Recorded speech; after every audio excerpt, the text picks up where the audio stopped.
Hello friends बर्तमान सुभद्रा योजना को लेकिन गोटे बहुत बड़ा अपडेट आसी जाइए। तो आपण मैंने जानी सुभद्रा योजनार तीनोटी किस्ती टंका मिल सारी 15,000 टंका जो मैंने पूर्वर आवेदन करते 2024 मसीहा ठारू यह सुभद्रा योजनाटी आरंभ होता है। किसी दिन मध्य लोक मानक 5,000 टंका करके तीन किस्ती 15,000 टंका मिल सारी। तो बर्तमान पुणी थे सुभद्रा योजना टंका मिलवाक जाऊँगी। तो क्यों मानक मिल के तारीख मिल ता डिटेल्स भाव में कहबी। तो भिडियोटी को शेष पर्यंत देखूँ फ्रेंड्स। तो आपण मैंने जानी जे सुभद्रा योजनार जो मानक 21 वर्ष होता है से माने अप्लाई करि पारथांती। तो वर्तमान जो मानक 21 वर्ष पूरी जाइए मार्च 2026 पर्यंत से माने मध्य वर्तमान आवेदन करि पारिबे। तो वर्तमान वेबसाइट टी ओपन अच्छी। तो आपण माने ऑनलाइन आवेदन करंतु।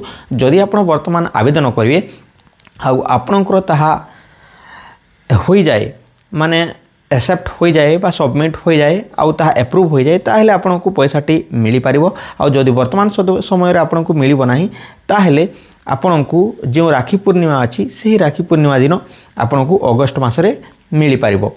तो वर्तमान जानिपा जे चतुर्थ किस्ती टंका के मिलिबो। तो देखंतु फ्रेंड्स चतुर्थ किस्ती टंका आपनको मार्च 8 तारिख दिन महिला दिवस दिन आपको मिलवाक जाऊँगी। तो ओडिशा सरकार तरफ यही अपडेट आसी सारी। तो आपण मैंने देखी नियंतु अपडेट टी। तो आपको 8 तारिख दिन जहाँकि पैसाटी मिल जिवो।